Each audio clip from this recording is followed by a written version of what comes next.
this episode, we're going to explore the mighty, mighty city of Budapest. Over the next 3 days, I'm going to be showing you the very best of Budapest's grand palatial landmarks, stunning panoramic viewpoints, and exquisite traditional Hungarian eateries, as well as exploring many of the ancient capital's hidden gems along the way. So I hope you enjoyed this jam-packed Gwyn's on the Loose video. So we've made it. We took a quick shuttle bus and it's dropped us off in the middle of this place. Don't expect good pronunciation in this video. And now we're going to have a look around for some lunch because we are very hungry.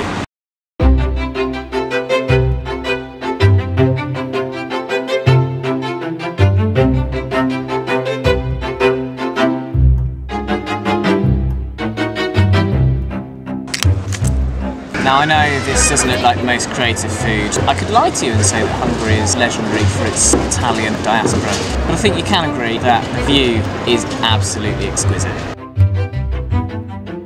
We then tried to check into our apartment. One gate, 2 knock boxes, and a staircase later, we found it! Oh wow, it comes with a mum. Venturing on, we continued exploring Pest's vibrant District 5. It's a large area featuring bustling tourist plazas and transport hubs, which are webbed together by mazes of narrow shopping streets and cosy cafe courtyards.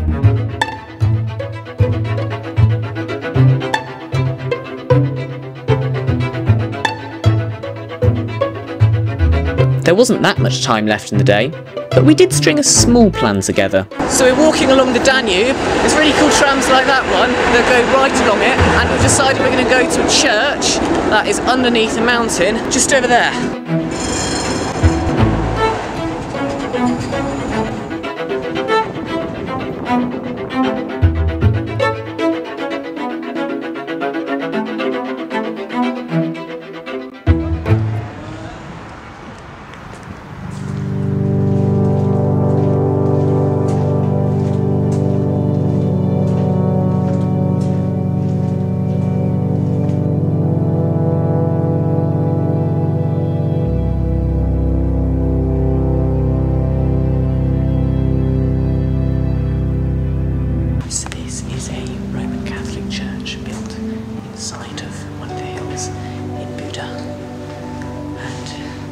It's very beautiful.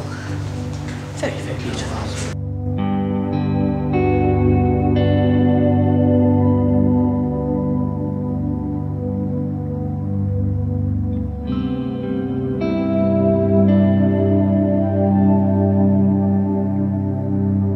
The hill directly above boasts some of the best views across the city, and even though we didn't climb all the way to the top, we still got some incredible glimpses over adventures yet to come. Oh, this'll be good. This'll be good.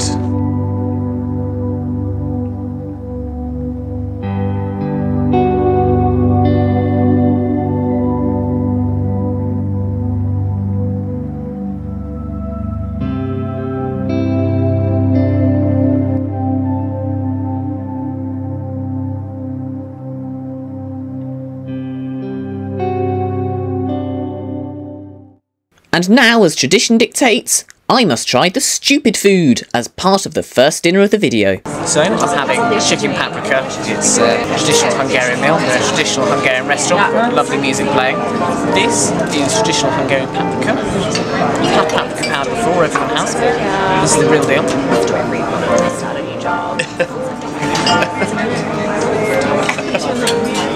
It's really strong. It's really strong. The rest of our 2 meals were cooked and spiced perfectly, and with the pianist playing into the night, we allowed the sun to set on our first day in Hungary.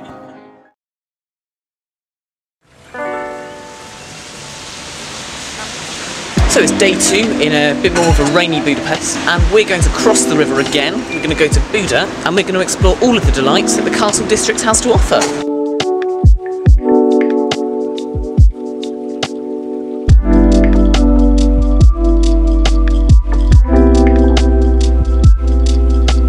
So for breakfast, we thought we'd go for some traditional Hungarian chimney cones. I've gone for Nutella and cinnamon, Mum's gone for Nutella and vanilla, and we're going to tell you exactly how they taste. Cheers! as possibly the best thing I've eaten since dinner last night. Dinner last night was amazing, but this is amazing in a totally different way.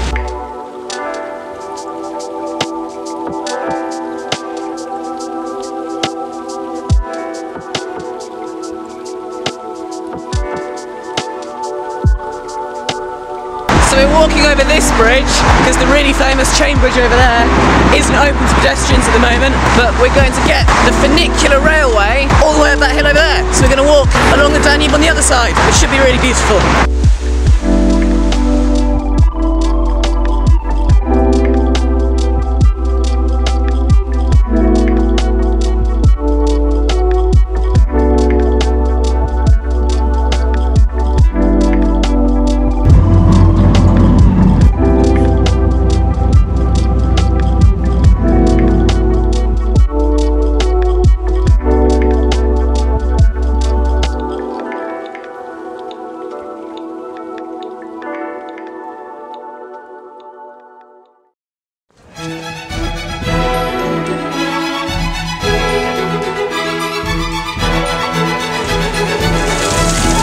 So we're on the terrace of Buda Palace, overlooking the mighty Danube, and Buda Palace is just made up of loads and loads of museums, art museums, history museums, the works, so you couldn't possibly look around it all in a day. We're going to pick a couple of our favourites and show you around.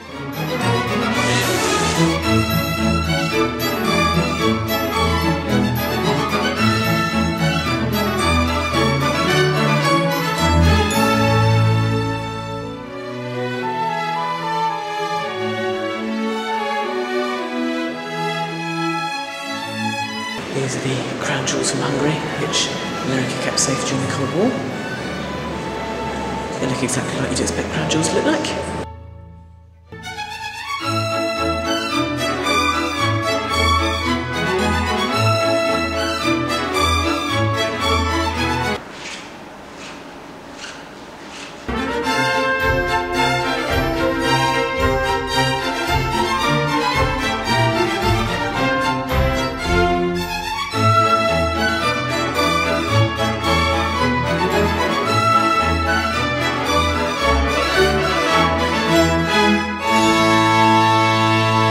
So we've emerged back out of the palace and it's really quite sunny now. It's really lovely weather compared to this morning. So naturally we decided to head straight back inside of somewhere for lunch. So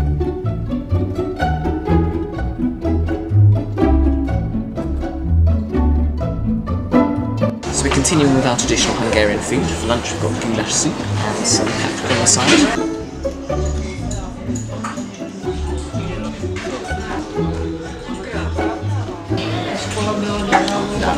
Is really good. And as soon as we walked out, this happened.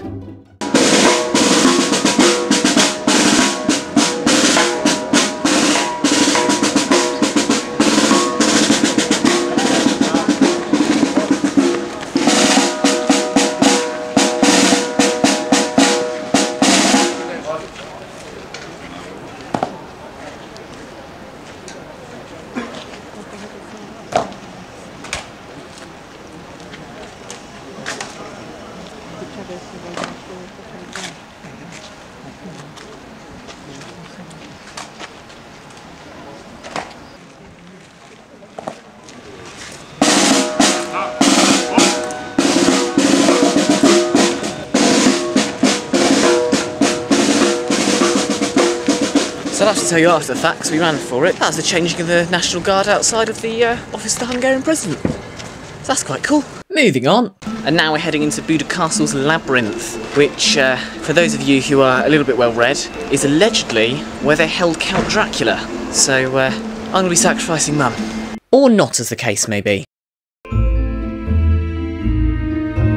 It's easy to find, but there is a slight problem. Because to get down there, you have to use this passageway. So we're now descending into the haunted maze of darkness. You can't see my thumbs up, but it's there. There's a good shadows in there. Okay, there's a slave there. Just watch out for people standing with their face to the corners. That's when we know you gotta run.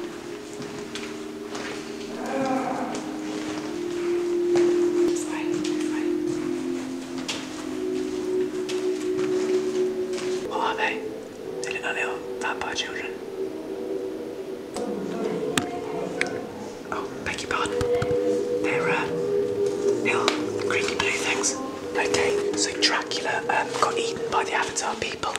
With that startling discovery, we were now free to explore the whole of the labyrinth, whose current occupants had almost been kind enough to signpost a clear route around.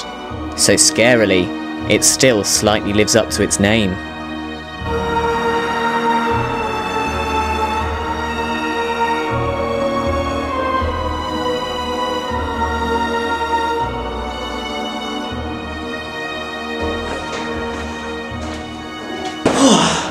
We've made it out alive. Well, we can feel the degrees increasing with every single step back into the glorious sunlight. And now we're walking towards Fisherman's Bastion. It's just another beautiful lookout point. Really just the whole of Buda's about the lookout points, and the castles and the labyrinths are extra. You've got the Matthias Church here, which is one of the most beautiful tiled roofs I've ever seen, but it's all about the lookout points.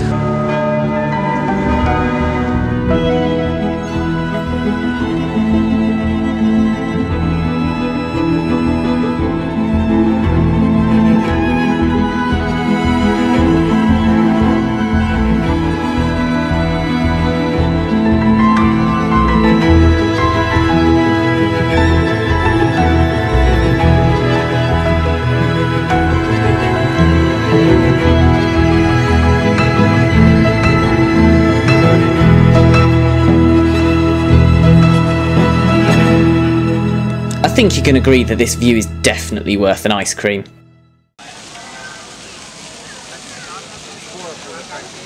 I'm eating kids. Eventually.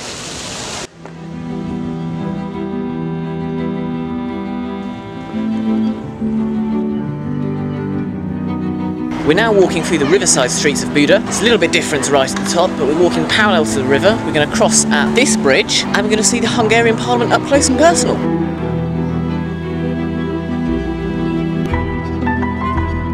We think we've had pastries in worse places.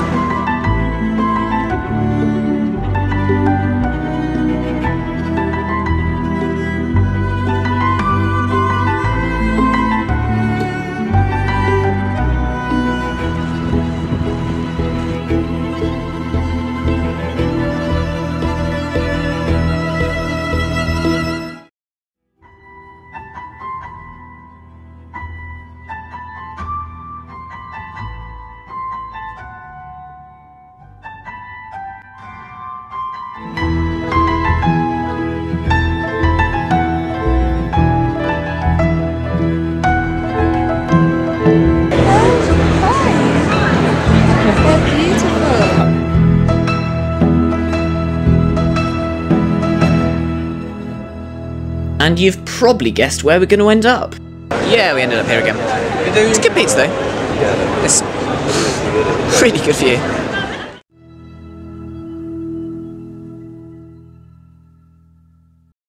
It's morning again, and we're leaving our lovely courtyard to go to a cafe around the corner for breakfast.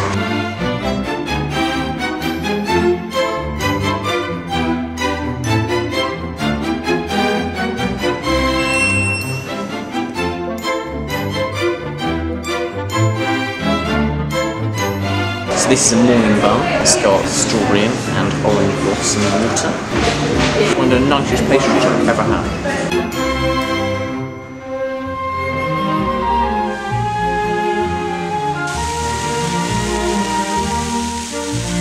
And after that delicious breakfast, we're now walking to the House of Terror. And I say walking because we've walked absolutely everywhere on this trip. We haven't used public transport once, apart from to get to the airport.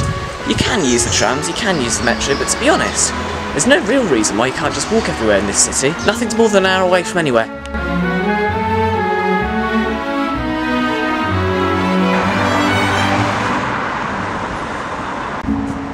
You can't film in the House of Terror, which instead gives me a chance to address the same elephants in the room that the museum does. Much of what you see in Budapest is fake, just a reconstruction of what once was, but what is no longer.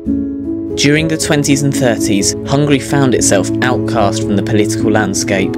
Hungary's leaders sought safety by aligning themselves with the dictatorships of Italy and Nazi Germany, but the country showed unwillingness to fight in the war that followed, culminating in a Nazi takeover in 1944 and the installation of the fringe Arrow Cross Party as their fascist puppet government. The ensuing collapse of the Axis powers brought frontline fighting to the country, leading to the utter devastation of Budapest under Soviet bombardment. The Russian occupiers established Hungary as a totalitarian communist republic and shockingly welcomed large swaths of Arrow Cross Nazis directly into their new administration. For the next 3.5 decades, the Soviets would go on to ravish Hungary, brutally suppressing any opposition to communist rule and directly enslaving over 700,000 Hungarians to work in camps inside Russia to fuel the Soviets' own failing economy.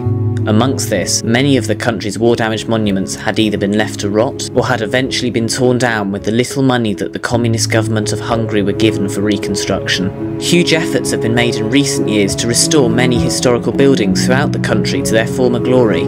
For example, this room was furnished in 2021, having been blown up in the siege of Buda and left ever since. And this whole section of Buda Castle was built from scratch and opened just last year after its remains were completely demolished by the Soviets. But knowing that much of what you see in Budapest isn't the original certainly does not detract from the experience of visiting the city. Instead, I'd argue that having the understanding of why actually enhances and deepens a visitor's appreciation for the city's wonders and tenaciously enduring culture. Moving on, we continued our day by strolling the length of Andrésy Avenue, Hungary's very own answer to the Champs-Élysées, which leads straight up through Pest to Heroes Square.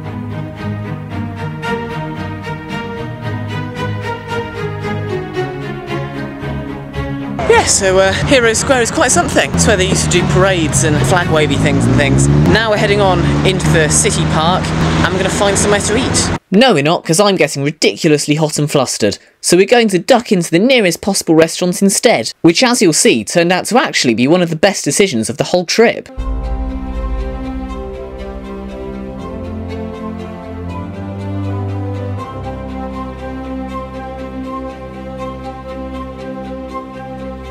This is the rather noisy entrance to the city park. Down there is the boating lake.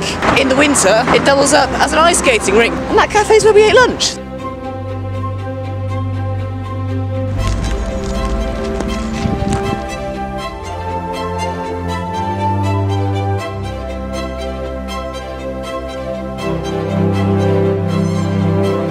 You know, it's funny, because in all my research, and I do quite extensively research these videos, I just never came across this. It's just sat in the middle of the park. I just thought we're going to an empty field. It's pretty incredible, really.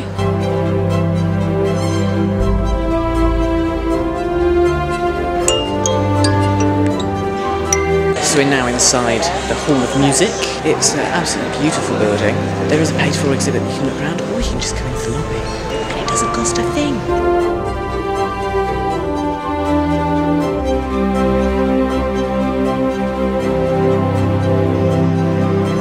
In truth, I don't really know what this is. I just saw it through the trees. It's like a half pipe, but it's a building. I just looked at it and thought, the view from the top of that would be a view of the whole park. It should just look really good.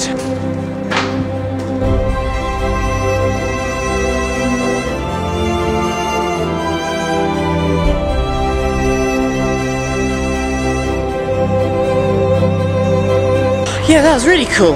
Only thing is though, is that the stairs are angled with the slope of the building, so it's really unnerving to climb down, even for me.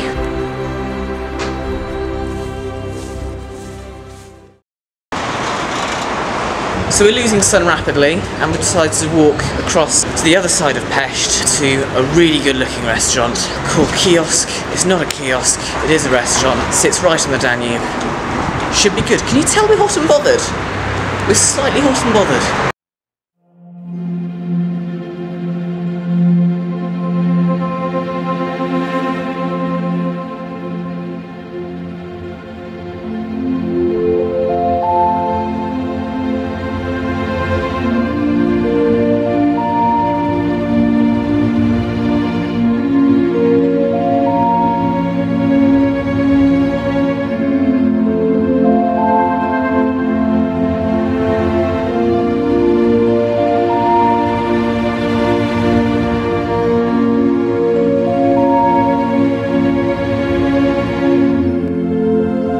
If I was a sane videographer, I'd have ended the video here, and it's not just because Mum had said that this was her favourite moment of the whole holiday.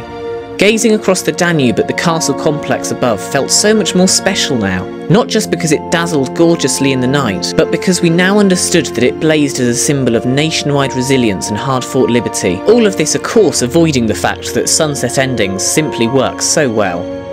But I'm definitely not a very sane videographer, and I had one place left that I really wanted to go to.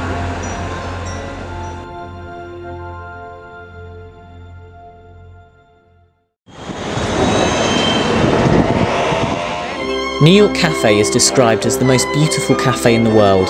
If you do any amount of research before visiting Budapest, you'll discover that it's a seemingly obligatory pit stop, so saturated by a sea of immersive Renaissance paintings and forests of Gothic gold arches that you can easily forget that there's a world outside at all. Originally, I genuinely planned on finishing the video 2 nights previously, but when we decided to make a visit on our final morning in the country, I was immediately taken by the scale of the hotel's grand opulence, and quickly filmed a new final piece to camera before we ate our meal, which actually turned out to be quite a letdown. It quite literally left me with a bad taste about the segment. However, this all instantly changed when I heard the cafe's quartet play the first bar of music of a song that's very familiar to me. Instead, I soon realised that being serenaded to the most dreamy rendition of Memories seemed a much more fitting way to end our Budapest story. Memories are what Budapest has ultimately crafted for us, and I will be forever grateful to the city for doing so.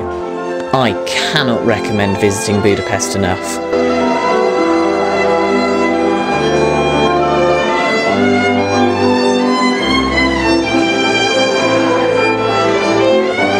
Subscribe to follow the adventure and go and create some memories.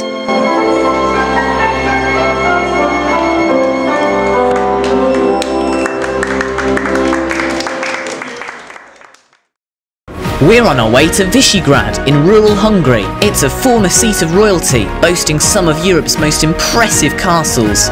Come with us as we hike through the Hungarian wilderness to see what can only be described as the greatest view of the Danube. Yeah, one of them's not right.